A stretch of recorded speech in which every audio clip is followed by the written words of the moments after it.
Saudações, senhoras e senhores, aqui é o irmão Diogo Rafael Moreira do site controversiacatólica.com.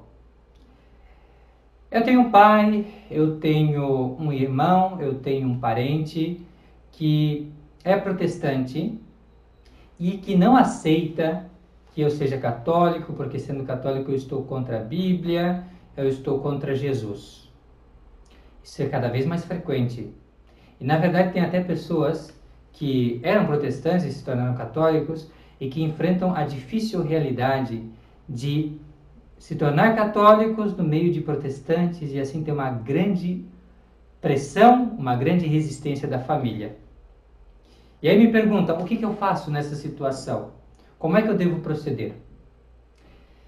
A minha sugestão, em primeiro lugar, é que devemos nos esforçar para dar o testemunho de Cristo, não importa no contexto que a gente esteja.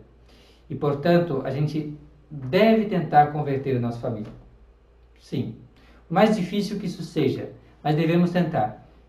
E como eu entendo que muitas vezes o profeta não é aceito na sua própria casa, isso acontece.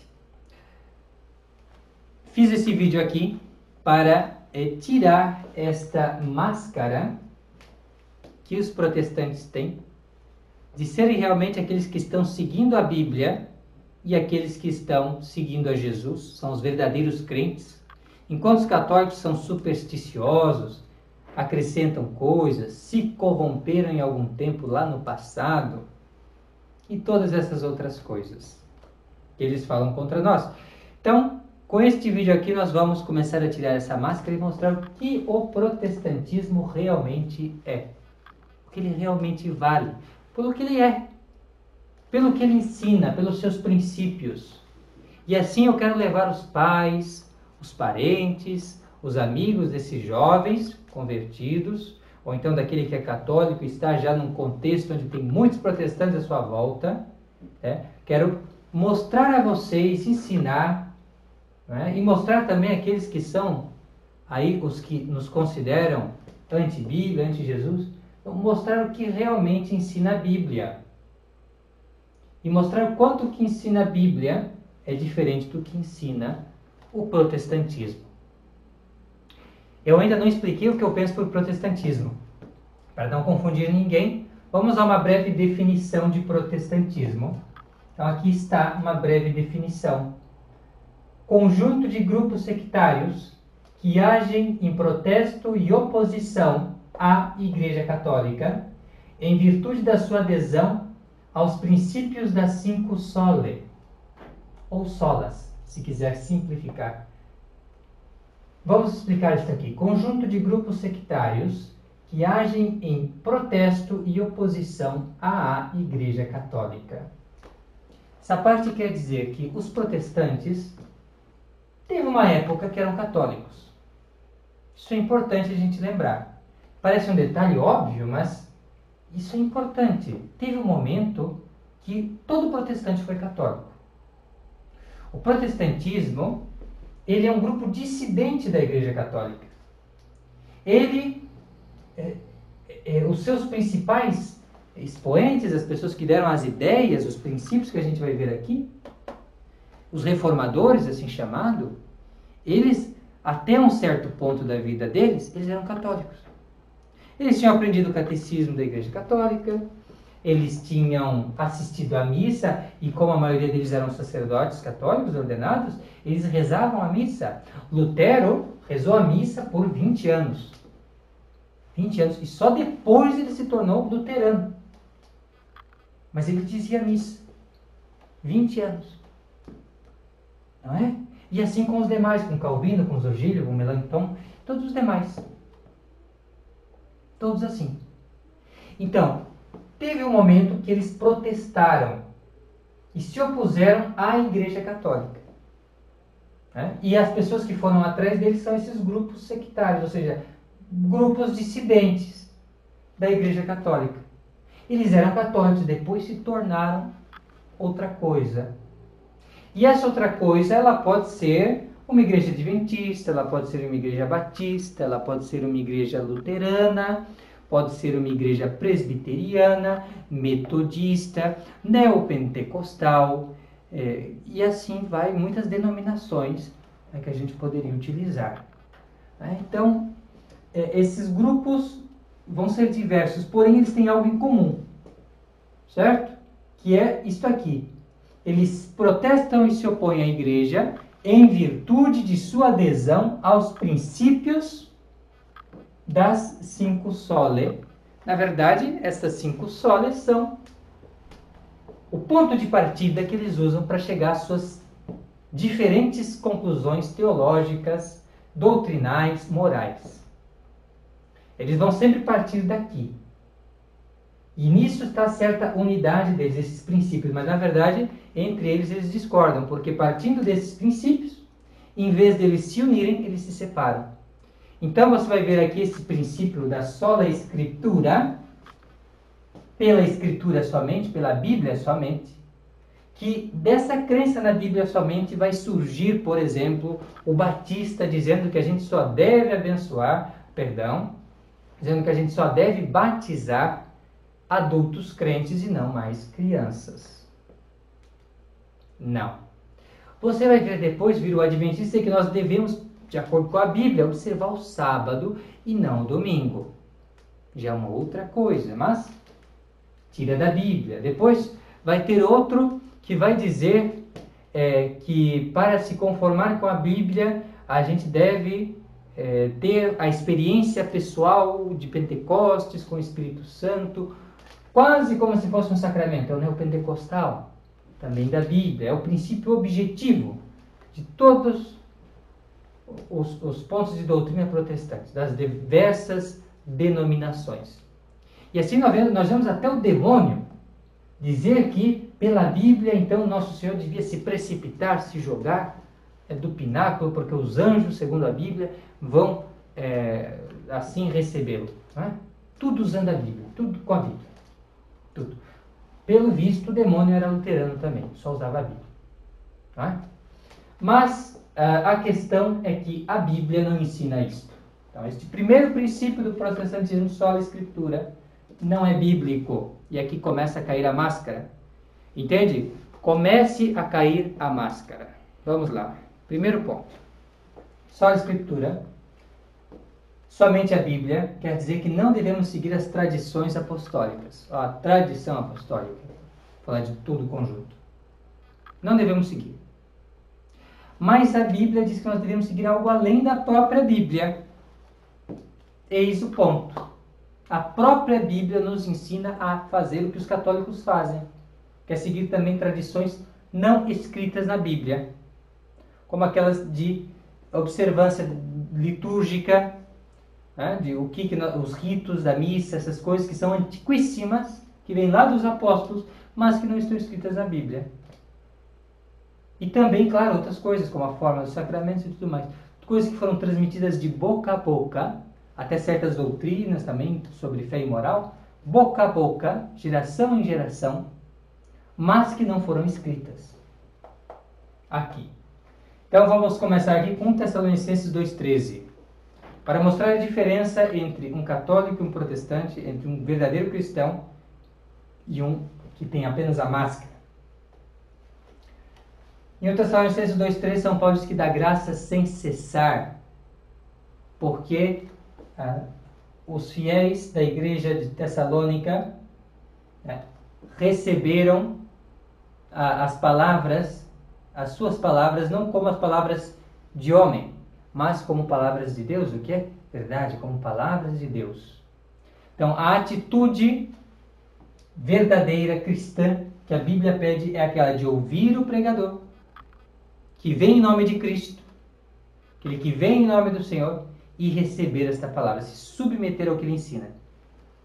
Não como se fosse palavra de homem, mas como sendo palavra de Deus. Essa é a doutrina. Os apóstolos, então, eles iam pregar, eles não precisavam ficar escrevendo.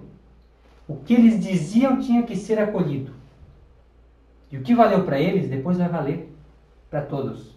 Porque, de fato, em 2 Tessalonicenses 2,14, São Paulo diz que se deve acolher não somente aquilo que está escrito, mas também aquilo que foi dito por palavra de viva voz. Conservai as tradições que recebestes, quer por carta nossa ou por palavra. Eis a importância. Aqui não só o escrito, a carta, a Bíblia, mas também o que foi dito de palavra. E aí o protestante pode dizer assim, mas isso foi naquela época, agora isso acabou, porque a gente só tem a Bíblia, não tem mais essas tradições. Não, nós temos, claro que temos. Os apóstolos cuidaram para que essa tradição fosse conservada na igreja. E como eles fizeram isso? Apontando homens para que instruíssem outros sobre essas verdades, boca a boca, passando de mão a mão. E por isso que São Paulo, diante de muitas testemunhas, instituiu São Timóteo como bispo, como está dito aqui, 1 Timóteo 2,2, e este deveria escolher outros homens capazes de instruir também, para que esta verdade fosse transmitida de geração em geração. Não só aquilo que lhes inspirava a escrever, mas o que lhes inspirava a ensinar na pregação, porque os apóstolos eram sempre inspirados por Deus naquilo que ensinavam. Então, sendo assim, aquilo que eles disseram por palavra, de boca, e aquilo que eles disseram por escrito, tudo isso é Espírito Santo. Tudo isso é por movimento, por inspiração do Espírito Santo. Então nós devemos acolher. Essa é a doutrina da Bíblia. Os protestantes fazem isso? Não, eles aceitam só um pedaço. A tradição apostólica, de boca em boca, mão a mão, isso eles rejeitam. E assim eles rejeitam elementos da liturgia católica, rejeitam os 5 sacramentos, exceto o batismo e a Eucaristia, e assim vai. Na verdade, eles aceitam apenas, rejeitam 5 sacramentos e aceitam apenas dos 7. Muito bem. Sola fide, sola gratia. Eis aqui outros elementos do protestantismo que não estão de acordo com a Sagrada Escritura. A Sagrada Escritura vai ensinar que nós precisamos, 1 Coríntios 9, 24 e 27, Romanos 8, 13, vai ensinar que nós precisamos fazer obras de mortificação, mortificar a nossa carne. Nós necessitamos fazer penitência, porque senão nós podemos cair, senão nós podemos realmente esmorecer. É isso que ensina a Sagrada Escritura, São Paulo. Porém, os protestantes vão dizer o contrário. Eles vão dizer que você não precisa fazer obras, se mortificar, fazer penitência, cumprir os mandamentos. Não, basta você fazer um ato de fé. Basta você, como eles dizem, aceitar Jesus. Olha que bonito. Aceita Jesus pela fé somente em Jesus, que Ele é o teu Salvador, o aceita como teu Salvador. E assim, pela sua graça somente, pelos méritos de Cristo, vós sereis perdoados dos vossos pecados. Palavras bonitas, mas que são a voz de Satanás, que está dizendo isso para enganar as almas, para que eles pensem que basta crer.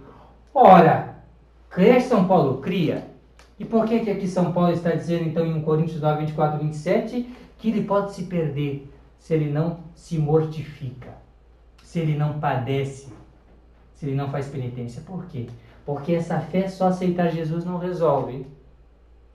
Porque são essas 3 coisas aqui. Vamos lá? 1 Coríntios 13, 13, 1 Timóteo 1, 5, Gálatas 5, 6. 13, 13, são 3 coisas. Fé, esperança e caridade. E a mais excelente é a caridade. Não é só a fé. Fé, esperança e caridade. Por isso, nos nossos catecismos, nós ensinamos essas 3 virtudes. A fé, que está compendiada no credo apostólico, depois a esperança, que está compendiada no Pai Nosso, e depois a caridade, que está compendiada nos mandamentos da lei de Deus. São essas 3 coisas. Isto é a fé cristã. Isto é a verdadeira doutrina de Jesus Cristo. Agora, os protestantes dizem que não precisa dessa caridade. E vamos continuar aqui. Tiago 2, 17, 24, onde ele diz claramente: a fé sem obras é morta. A fé sem obras é morta. E essa doutrina Lutero tanto detestava essa doutrina bíblica que o que ele fez? Tirou da Bíblia. A carta de Santiago foi removida da Bíblia de Lutero. Os protestantes hoje aceitam a carta de Santiago e tentam fazer alguma interpretação que se harmonize com a heresia de Lutero, porém Lutero mesmo viu o problema e chamava esta carta, olha só, de carta de palha. Carta de palha porque rejeitava, porque detestava, porque o contradizia, a palavra de Deus o contradizia e ele não aceitava. Olha a máscara caindo do protestante. Olha ele mostrando que ele realmente é. Que não ama a Bíblia, que não segue a palavra de Deus, mas que segue o seu próprio juízo privado, que vai contra a inspiração do Espírito Santo. Lutero também, na célebre passagem de Romanos 3:28, acrescenta esta palavra aqui. Sola. O homem é justificado somente pela fé. A passagem, na verdade, diz: o homem é justificado pela fé. Porque entende com a Igreja Católica, com o Concílio de Trento, que a fé ela é um começo, uma raiz da justificação. Não tudo, evidentemente, mas é esse começo. Então, o homem é justificado pela fé. É assim.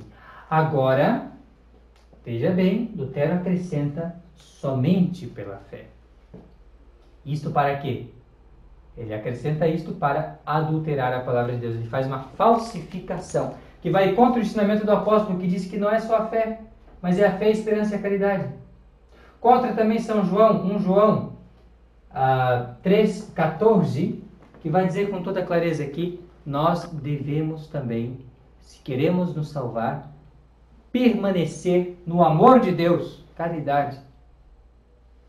E mais, nosso Senhor Jesus Cristo mesmo, Mateus 19:17, quando é perguntado pelo jovem rico, o que fazer para me salvar? Ele vai responder: se queres entrar na vida, guarda os mandamentos. Então não basta, como dizia Lutero, crer fortemente e pecar mais fortemente, ou melhor, pecar fortemente e crer mais fortemente. Não basta. Não basta, isso é ímpio. Isso é mal. Na verdade, o que se deve fazer é crer e amar a Deus. Guardar os mandamentos. Senão não adianta. Não adianta ter Jesus como meu Salvador se não ter Ele como meu Senhor, que vai pedir contas do que eu fiz, se eu cumpri os mandamentos ou não. Então, essa doutrina é perniciosa e leva as pessoas para a ruína, para o inferno, porque não lhes ensina a fazer penitência, não lhes ensina a seguir os mandamentos, a rezar como meio para poderem se salvar, senão não vão se salvar.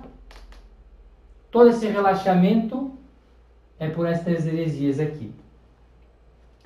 E por fim, solo Cristo e soli Deo Gloria. Solo Cristo, somente Cristo, negando o sacerdócio católico e hierárquico para o protestante. Na verdade, os pastores deles são apenas representantes da comunidade. No entanto, nosso Senhor Jesus Cristo na Bíblia, quer pelos profetas, Isaías 66:21, Malaquias 1:11, estabeleceu sacerdotes dentre os pagãos convertidos no seu reino, na sua igreja, sacerdotes que vão oferecer do nascer ao pôr do sol uma oblatio munda, ou seja, uma oferenda imaculada, um sacrifício sem mancha. Como os sacerdotes do Antigo Testamento ofereciam bois e não sei o quê, agora os do Novo Testamento vão oferecer uma oferenda, um sacrifício perfeito. Qual que é esse sacrifício? Qual que é? Este é o próprio nosso Senhor. Isto é o meu corpo, isto é o meu sangue, que se oferece em toda a Santa Missa. E isto por sacerdotes. Está aqui na Sagrada Escritura. Designados sacerdotes.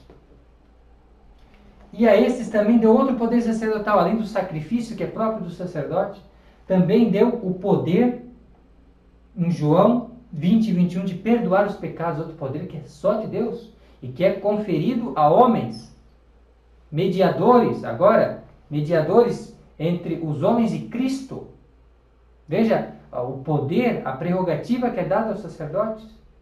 Aqueles a quem perdoares os pecados lhes serão perdoados. Aqueles a quem não perdoares serão retidos. Olha o poder. Cristo quer depender, não precisava, mas quer depender daqueles que Ele envia.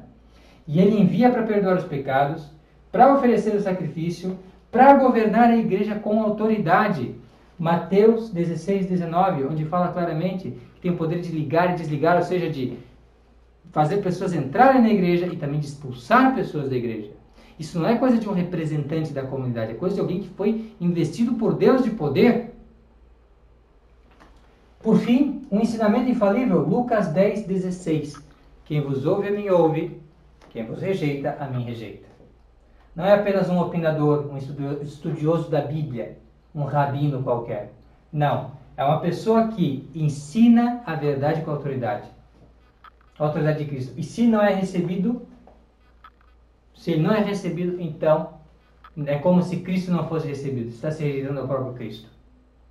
E isto aqui é verdadeiro sacerdócio. E isto é o que ensina a Bíblia. Não é o que ensinam os protestantes. Então preste atenção. O que é a doutrina de Jesus Cristo e o que é a sua falsificação envolta nesta máscara de piedade dos protestantes. Isso não é fidelidade a Jesus. Isto não é fidelidade à Bíblia. E para terminar, sendo breve, soli deo gloria, uma outra sola.